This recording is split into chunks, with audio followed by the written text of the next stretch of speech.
Welcome to the Dragon Touch Digital Calendar Greeting Card Feature Demo. Here's how you can create and send your own digital greeting cards.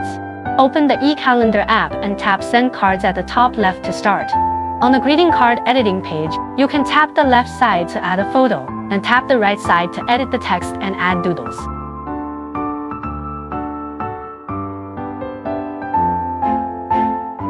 You can choose from a variety of greeting card templates. Once you've finished editing, tap Next to proceed. Give your card a title, and choose whether you want it to play automatically or play only when clicked. You can also set a specific send time if you like. You can check your sent greeting cards by going to Me, then tapping Card Record. After a card is sent, it will automatically play on the calendar in real time.